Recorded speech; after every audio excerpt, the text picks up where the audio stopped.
بسم اللہ الرحمن الرحیم۔ السلام علیکم۔ آپ دیکھ رہے ہیں انالیٹیکل اپروچ اور میں ہوں سرور جلال صدیقی۔ کیا عمران خان کی حکومت غیر ملکی سازش کے نتیجے میں ختم ہوئی؟ یہ وہ نقطہ ہے جس پہ پچھلے کئی دنوں سے سارے ملک میں بحث جاری ہے۔ عمران خان نے 5 آئینی اور قانونی آپشنز کا جائزہ لیا تحریک عدم اعتماد کو ناکام بنانے کے لیے۔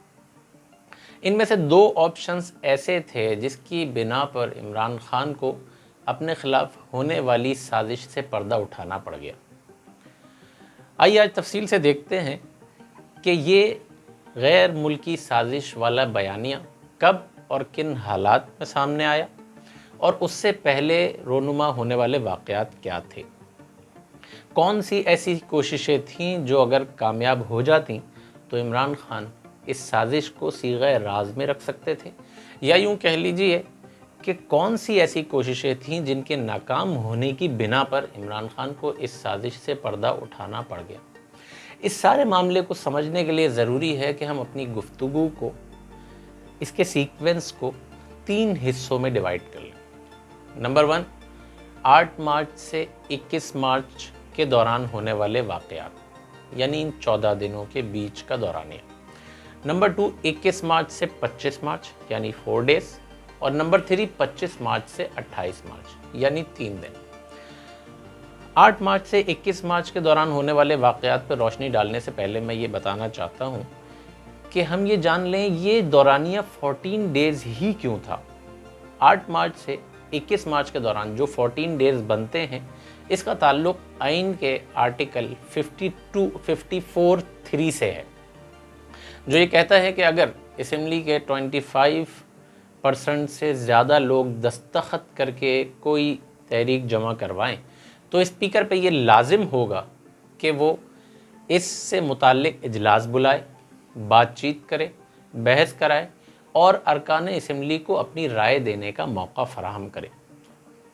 اسپیکر اتنا پابند نہیں ہے کہ وہ دوسرے ہی دن اجلاس بلائے، لیکن وہ اتنا آزاد بھی نہیں ہے کہ 2 مہینے تک اجلاس ہی نہ بلائے۔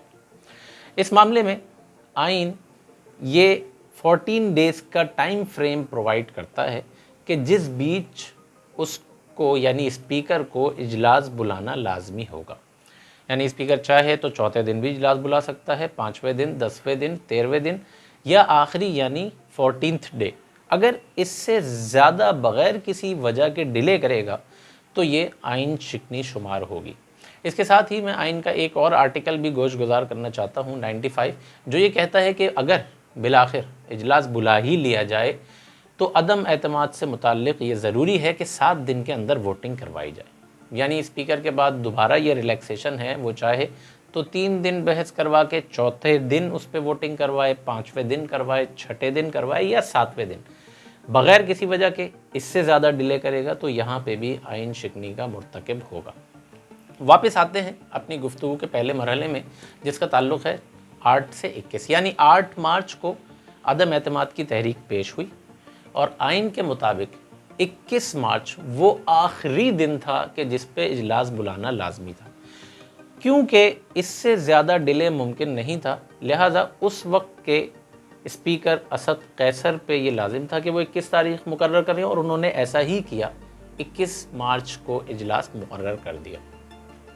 اب 21 مارچ ایک خطرناک تاریخ نظر آ رہی تھی، کیونکہ اس کے بعد ووٹنگ ہونی تھی، اور اگر اپوزیشن کے ممبرز گنتی میں پوری ہوتے دکھائی دیں تو یہ ضروری تھا پی ٹی آئی کے لیے کہ کوئی نہ کوئی ایسا راستہ اختیار کیا جائے، کوئی نہ کوئی ایسا قانونی سہارا لیا جائے کہ اس عدم اعتماد کی تحریک کو ناکام بنانے کے لیے 21 مارچ سے پہلے کوئی انتظام کر لیا جائے۔ ایسا ہی ہوا۔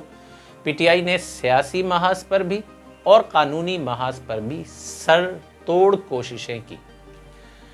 سیاسی محاذ پر کیا کچھ ہوتا رہا وہ اس وقت ہمارا موضوع نہیں، لیکن قانونی محاذ پر کس آئین اور قانون کا سہارا لے کر اس عدم اعتماد کی تحریک کو ناکام بنانے کی کوشش کی گئی، وہ ہم یہاں سمجھ سکتے ہیں۔ اگر تفصیل میں جانے سے پہلے شارٹ سمرائز کر کے میں آپ کو بتانا چاہوں تو میں یہ کہہ سکتا ہوں کہ 5 ایسے آئینی یا قانونی نقطے تھے جن کا سہارا لے کر اس تحریک کو ناکام بنانے کی کوشش کی گئی۔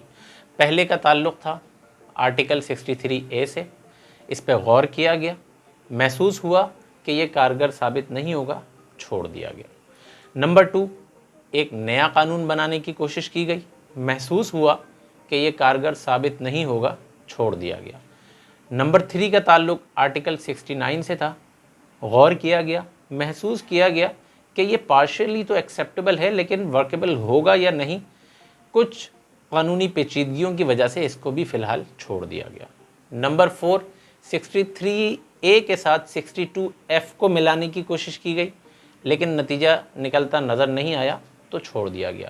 اور نمبر 5، آرٹیکل 5(1) کا سہارا لینے کی کوشش کی گئی جس کو آپشن 3 یعنی آرٹیکل 69 کے ساتھ ملایا گیا۔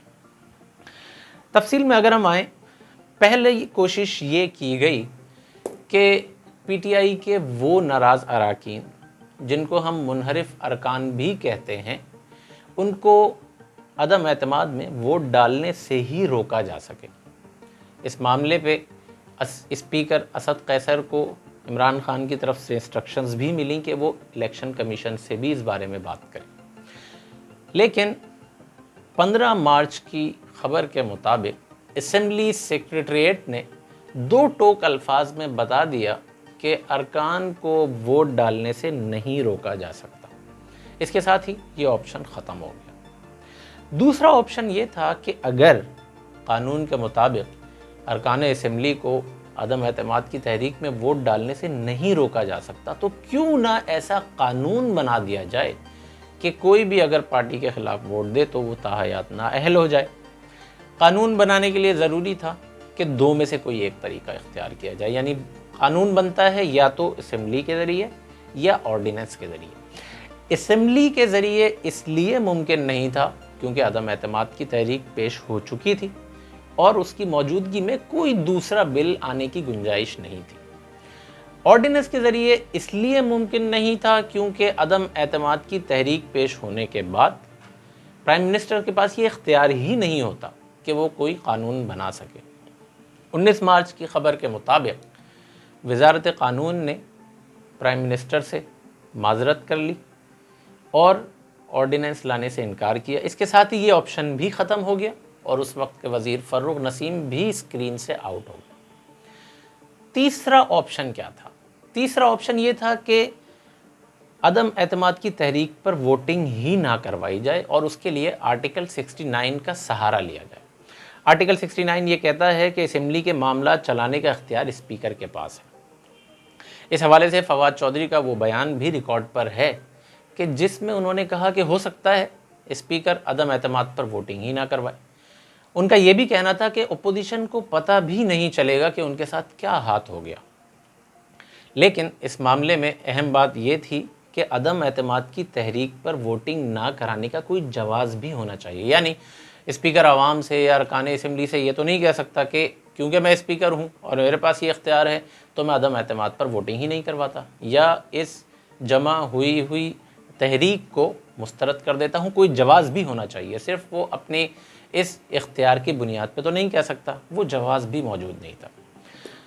جب یہ باتیں سامنے آ گئیں تو مجبوراً پھر اس پہ تذکرہ بھی ہوا اور عمران خان حکومت کے جو چیف لا آفیسر ہیں خالد جاوید اٹارنی جنرل، ان کو اس پہ اپنا موقف بھی دینا پڑا۔ ان سے سوال کیا گیا کہ کہیں ایسا تو نہیں ہوگا کہ اسپیکر عدم اعتماد پر ووٹنگ ہی نہ کروائے اور ایک سیاسی اور آئینی بحران پیدا ہو جائے، جس پہ ان کا کہنا تھا کہ ایسا نہیں ہوگا ہرگز اور عدم اعتماد کی تحریک پر ووٹنگ لازمی ہوگی۔ یہی انہوں نے سپریم کورٹ میں بھی کمٹمنٹ کی۔ اس کے ساتھ ہی یہ آپشن بھی ختم ہو گیا۔ اب اگر ہم دیکھیں تو 19 مارچ کو پہنچ چکے تھے اور یہ 3 آپشنز جن کو ایڈاپٹ کرنے کی کوشش کی گئی تھی تینوں بیکار ثابت ہو گئے تھے۔ 20 مارچ کو اتوار تھا اور 21 مارچ کو پیر یعنی اجلاس شروع ہونا تھا۔ پی ٹی آئی کی عدم اعتماد کی تحریک کو ناکام بنانے کی کوئی تیاری کارگر ثابت نہیں ہوئی تھی، اپوزیشن کے نمبرز پورے نظر آ رہے تھے۔ ایسے میں پی ٹی آئی نے مجبوراً آئین شکنی کا انتخاب کیا۔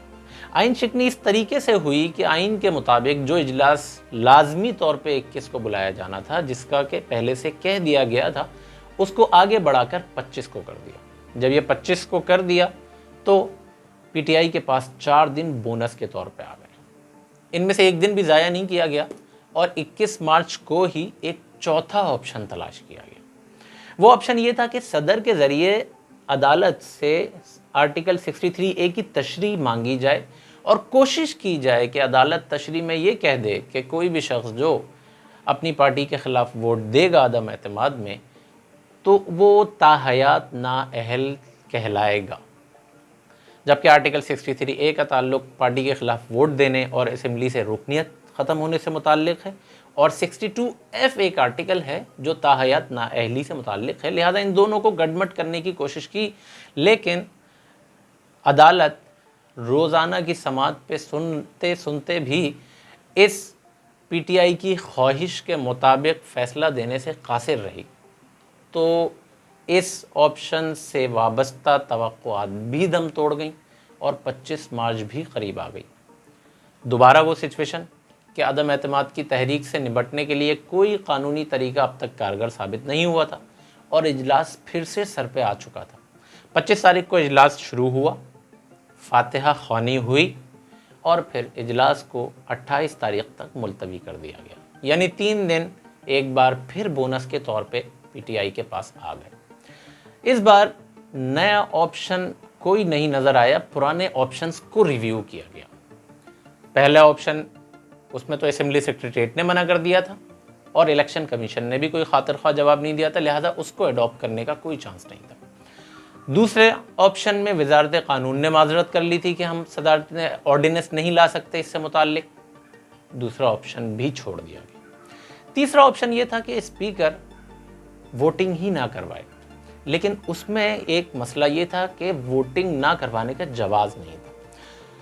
وہ جواز مہیا کرنے کے لیے یہ اہتمام کیا گیا کہ 27 تاریخ کو ایک بڑا جلسہ ہوا پی ٹی آئی کا، جس میں عمران خان نے ایک خط لہرایا اور اپنے خلاف ہونے والی غیر ملکی سازش سے پردہ اٹھا دیا۔ اس کے بعد 28 تاریخ کو اجلاس ہوا اور اس میں 3 اپریل یعنی 7 دن بعد عدم اعتماد کی تحریک پر ووٹنگ کی تاریخ مقرر کر دی گئی۔ ان 7-8 دنوں میں یہ سازش اور اس کا تذکرہ اس تسلسل کے ساتھ ہوا کہ یہ ایک بیانیہ بن گیا۔ 3 اپریل کو جب ایوان میں تمام ارکان اسمبلی موجود تھے، عدم اعتماد پر ووٹنگ کا میدان سج چکا تھا، تو ڈپٹی اسپیکر نے فواد چودھری کو مائک دیا۔ فواد چودھری نے یہ کہا کہ آئین کا آرٹیکل 5(1) یہ کہتا ہے کہ ہر شخص سب سے پہلے پاکستان کے ساتھ وفادار ہے، تو یہ کہ یہ جو عدم اعتماد کی تحریک پیش کی گئی ہے یہ غیر ملکی سازش کا نتیجہ ہے، تو اس کو مسترد کر دینا چاہیے، جس پہ ڈپٹی اسپیکر نے کہا کہ آپ درست کہتے ہیں، اور پھر اس عدم اعتماد کی تحریک کو جو پیش کی گئی تھی اس کو مسترد کر دیا گیا۔ اگر ہم اپنی باتوں کو سمرائز کریں تو ہم جاننا یہ چاہ رہے تھے کہ یہ سازش کب سامنے آئی اور اس کو منظر عام پر لانے کی کیا وجہ تھی۔